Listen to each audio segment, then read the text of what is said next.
me who wanna fuck with us. Ashes to ashes, dust to dust. I bang and let your fucking brain sing. Snitches, fuck all the maple bitches with riches who carry 22. Tell me a little bit about getting into the fighting industry. Well, with the fighting game, I really never really got into it. It was more hype. I was trying to do it, but at the time I was on parole. And parole, it was illegal in New York, so I couldn't really fight. I couldn't really travel. I couldn't really do things. But the team that I was with, which was an old school team, Phil Dunlap, they couldn't understand. They didn't understand parole. They didn't understand parolees. And it's funny that we're all going through criminal justice reform and all that, because when I was trying to make a living at being a fighter, they wouldn't let me do it. They wouldn't let me do it, so I wanted to do it so bad because I had nothing to do. I couldn't get a job, I couldn't work, so it was either fight or die. So that was a way of me fighting, and I just wanted to tell my story, but it never panned out because of the parole system and how that's built. And the more I showed them that, listen, I got a future in this, the more and more they blocked me. Facts. Were you always this personality? Like, were you a fighter as a kid? Well, start back when I was a kid. You know what I'm saying? I got treated bad. I got jumped. I got beat up. I got picked on my whole childhood. I was bullied, humiliated. There's nothing that I haven't been through. I understand bullying. I know people associate with me being a bully, but I really don't. I don't bully nobody that, don't want to fight. You know what I'm saying? And I was bullied as a child. Picked on, teased, for no reason. And now I know it's because I'm special. You know what I'm saying? That's what I know. That's how I rationalize what happened to me as a child. So how did you come out of it? What, did you become a fighter? Yeah, you have to get listen, I always knew I could fight because I used to let my friends win because I was so teased and so odd and so weird that, I used to let them win fights just to be friends with them. You know what I'm saying? A few fights I got into, I used to let them win, but then I got tired of it. And, you know what I'm saying? Then I finally fought back, and once I won, I seen that, I was getting attention, people stopped fucking with me, so I just kept going. I kept going. That was the way to keep people away from me. You know what I'm saying? People would tease me. I had gas, I had a big head. My body didn't grow into myself. I was awkward. I went through a troubled childhood. You know what I'm saying? So they teased me. They picked on me. And, that turned me into an animal. Facts. Were there any memorable fights that really made you into who you are today as a child? One memorable fight, man. I'm only gonna talk about this because it's an interview and I know y'all wanna hear this shit. Y'all would wanna hear it if you wanna listen to my story. So that's like, one time I had a fight with Jamal Barrows. See, Jamal Barrows, his name is Shyne, a rapper. He was signed to Badboy Records. They got into the whole Jennifer Lopez, they got a big deal. And I wanna talk about that too, because people just ask me, what do you think about the Puff and Shyne shit? Because I was in jail when that happened. And they're like, oh, he didn't do this, he didn't do that. And I'm like, listen, man, I know Shyne, you know what I'm saying? And when you know your enemy, you study your enemy. You know what I'm saying? That's just a fact. We wasn't enemies like that, like we shooting at each other, but if you fight somebody, that's your enemy. And Shyne didn't give no fucks back then, man. He always was out there. He was a troublemaker. Shyne was a troublemaker. And then I was younger than Shyne, so I was a troublemaker too. And I was just starting though. You know what I'm saying? So when Shyne came to the area, because he was from Brooklyn, but he spent a lot of years in Rockland County. And he got into a lot of shit, niggas was coming for his head, because he was always popping shit. And for a while, niggas was fooled. But I'm gonna take you back. When we was younger, Shyne had a curly flat top. I don't know if it was a ramp, but he had like a curly boy flat. He used to always walk around singing Jamaican songs, you know what I'm saying? And he had the baddest bitch in school. See, how he got to my school was he was at another school. And from what I remember is, correct me if I'm wrong, that he had knocked out a chick.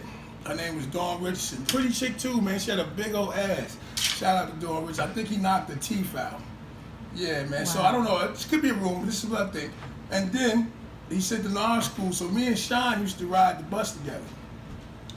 You know what I'm saying? He was always singing Jamaican songs, bopping his head. And he had his chick, she was Haitian. She was dark, and she had nice hair, and she had a nice ass. She always had tight ass pants on. And that was his chick, and I always wanted. You ever see that young chick that dated the older niggas? Wouldn't date you niggas, but yeah, she was fucking with that nigga. They was still fucking around for what I remember, because her brother was my man. And me and him later on, my whole life is tied to France. You know, not France Dumel. No, shout out to Nose. Yeah, man, the whole me getting shot and the whole Haitian mob shit, that leads into that.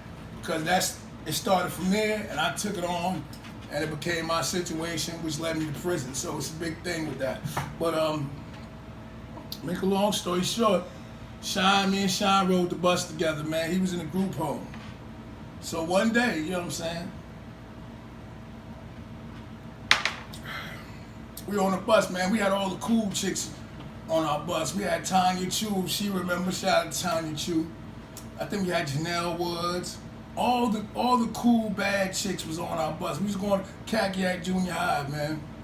And I was in 7th grade, so on this, we didn't have no beef or nothing, but he was from the city, and you know, we hate city niggas. City niggas always come and try to take over everything, man. And so he came, so he was cool. We had no beef, but this particular day, man, we on the bus, and I was doing some dickhead shit when you really think about it. Because if somebody was doing it to me, now that I think about it, I would want to fuck them up too. But at the time, I'm highly dysfunctional. I didn't know I was highly dysfunctional. I didn't know I was highly dysfunctional, man. So this fucking day, man, y'all can remember this shit like it was yesterday, man. I don't even know if I added shit to it, man, but this is my story, so fuck it. So, motherfucking Shyne is sitting in front of me, and we in the back of the bus, you know what I'm saying? I think he's probably in 9th grade, I'm in 7th grade. I know I was in 7th grade. And he's fucking, he's sitting in front of me talking, doing this, she probably talking to some bitches or something. And I'm hitting the bus. I don't know why I was doing a beat like, I'm doing this on the back of the bus, on the back of the seat. Yeah, this is his seat. Now that's some real highly dysfunctional shit, but I really did see that broad with it, man. So he was like, yo, man, you keep banging up on my seat, I'ma fuck you up. So I was like, what the fuck is this nigga talking about? You know what I'm saying? I look back. This nigga ain't talking to me now. And I remember I said, you know, we got all the chicks on our bus, man. You know what I'm saying? So I wasn't trying to hear that. But listen, I was kind of scared of Shyne, man. Because remember, I was in 7th grade. I wasn't fully who I was yet. You know what I'm saying? But I was on the way. And I wasn't going to back down or nothing. But I was intimidated by the nigga because he had the slang. He had the city, Brooklyn, Bob, Brooklyn. And I'm from Rockland County, man. You know what I'm saying? And this is how, you know what I'm saying, for years I started beating them niggas up every time I was around these niggas. But anyway, fucking Shyne. Shout out to Jamal Barrows, man.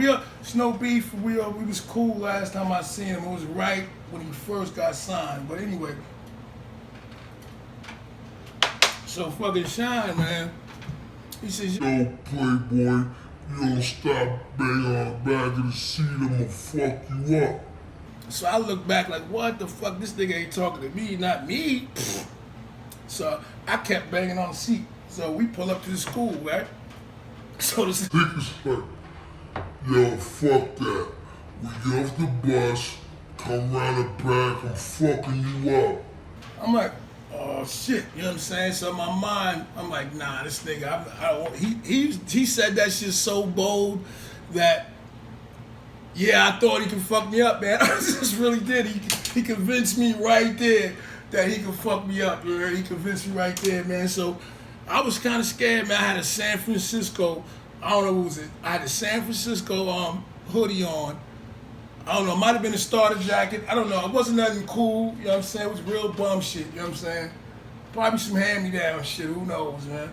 But, yeah, man, I'm walking to the, so I said, fuck that. He jumps off the bus. He said, we gonna shoot the 5 in the back. Y'all remember that term, shoot the 5?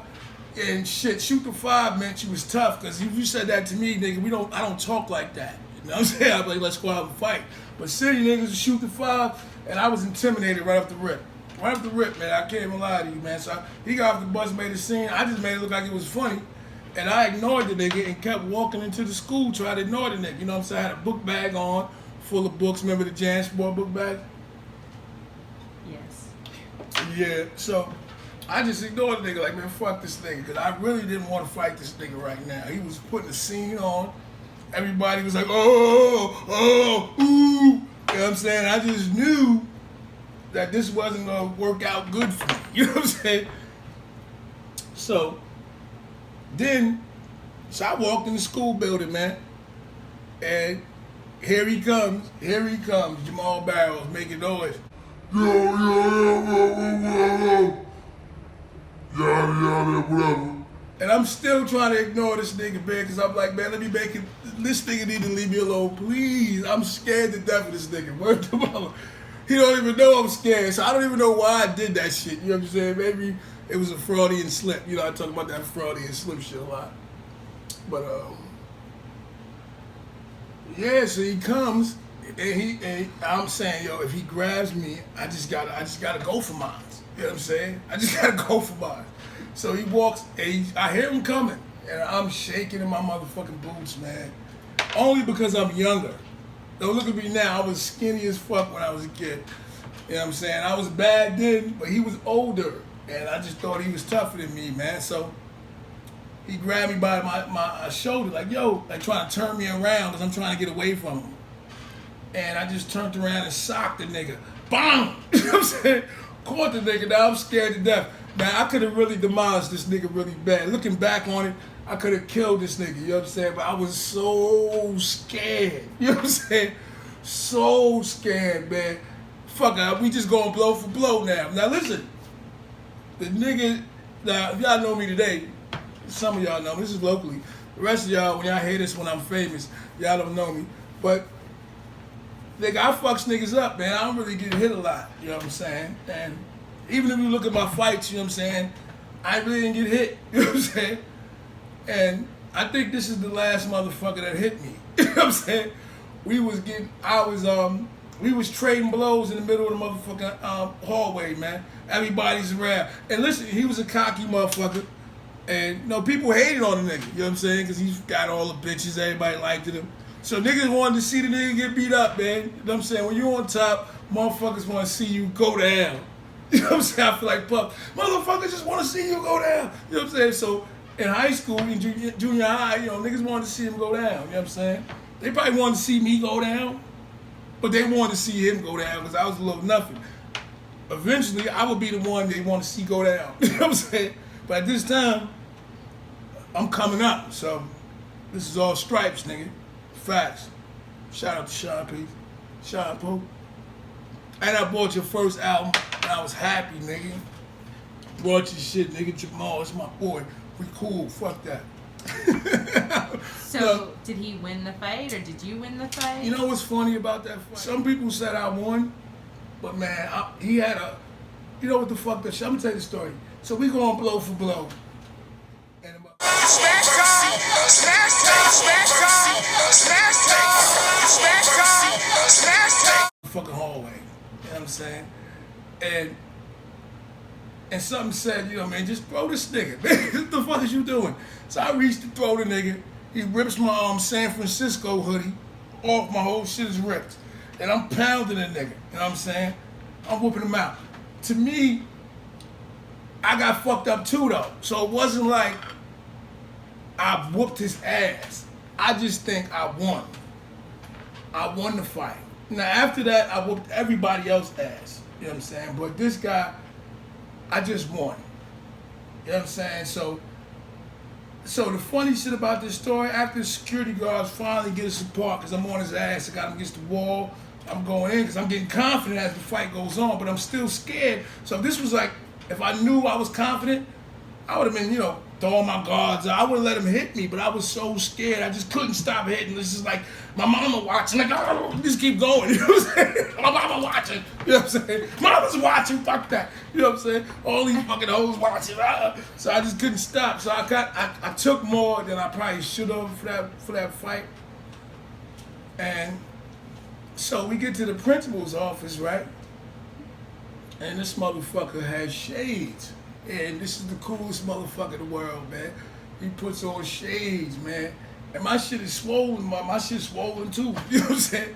My shit's swelling up as we talk to the principal, man. And this motherfucker, I don't know, I guess he's you know, he's kind of, you know, maybe he was cute. I was probably in a rough house. But he started that fight, man. And, you know, he got suspended for a day, I think. But I got suspended for 5 days.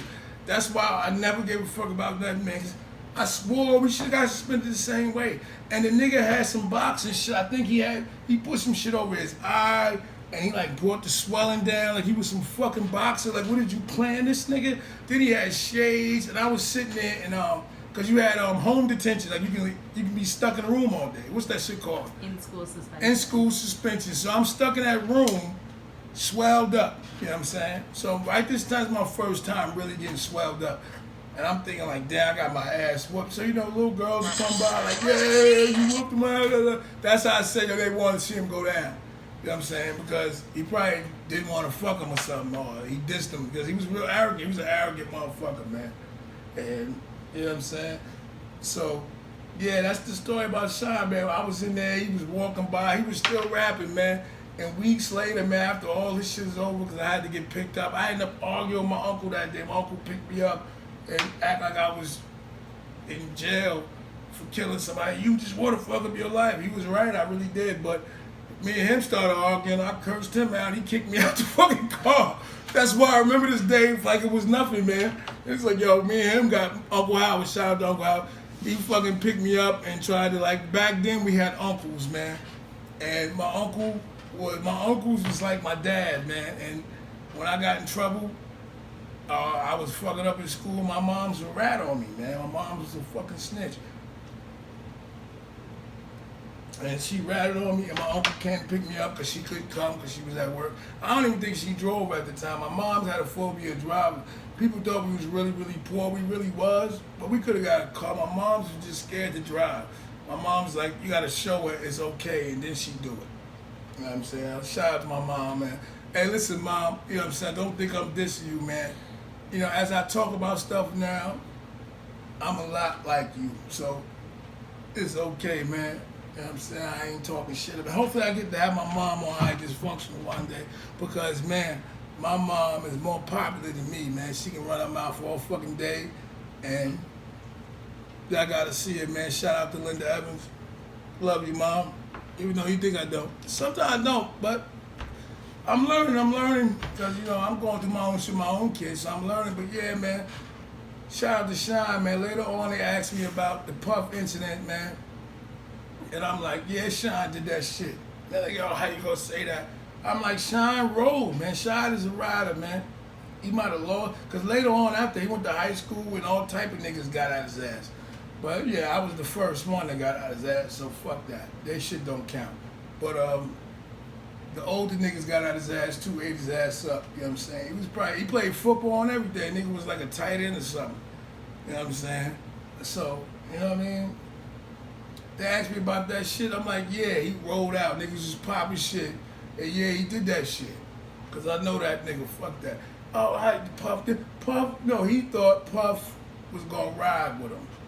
And Puff didn't. Puff separated himself from Shyne. Now, this is my psychology 101. That's the series on High Dysfunctional I'm be giving. I'm about to show you niggas that I'm not stupid. So listen, yeah, so Puff fucking detached himself during the case because they had two different charges. You know what I'm saying? Shyne shot the club, shot in the air, whatever the case may be. Or shot everywhere, whatever you want to say. Puff didn't. Puff just got caught with a gun. Because of who he was, they wanted time to that. So Puff said, fuck it, he did the smart thing. He separated himself. But the thing Puff did was, I think he had witnesses that was with him, but didn't clear Shyne. So that's why Shyne was upset. And I don't think Puff took it like the nigga really rolled for him like that, like your brother will ride for you. So he didn't, like, even maybe now he's older, he's a billionaire, he might have reached back, but at the time he was still Puff. So he probably was like, man, I did some dumb shit. You know what I mean? You wasn't even that big of a star. So he probably didn't really bless the nigga. Shyne was like, nigga, all you had to do was show me love and bless me, and you didn't. And this is me knowing, thinking I know my enemy. And he was pretty upset about that, man. I know Shyne. If he did that shit, he thought Puff would have been with him, and he was happy to be on. He was happy to be living life. He's the biggest star at the time, so he was happy.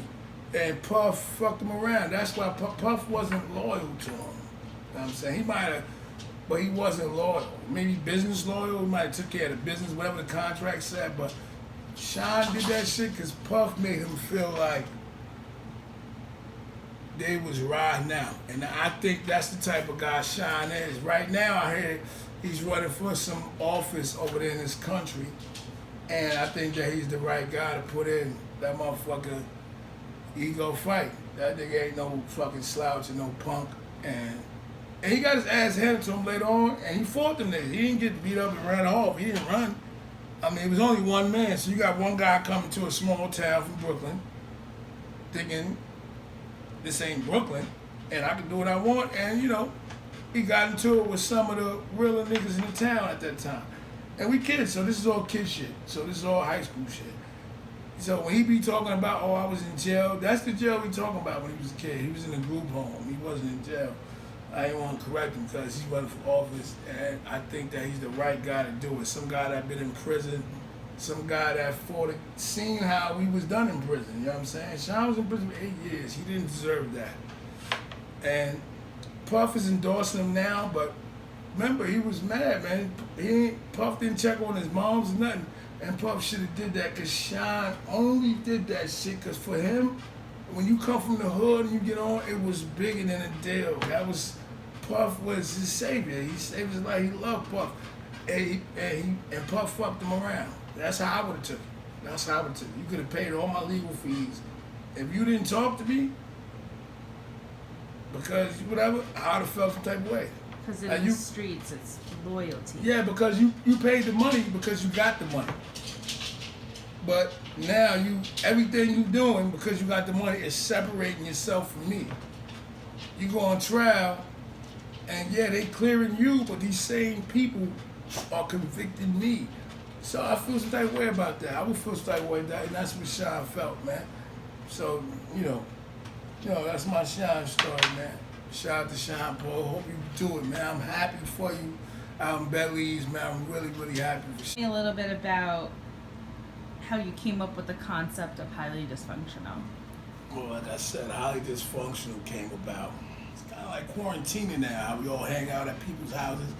This is why quarantine hasn't really affected me, because I've been doing this shit for years, and this is how I live. This is how I like to do. I go visit my family and friends, and my family's highly dysfunctional. I'm highly dysfunctional. You know, I'm an ex-con trying to get his life together, and everything I do is highly dysfunctional. It's kind of hard to get people to understand that when you're trying to correct some of the wrongs you did in life.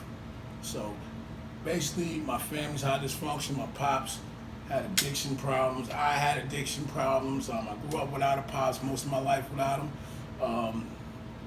I've been through a lot of different things in life. I have children that don't live with me. I'm divorced. I've been trying to, put that whole family dynamic together.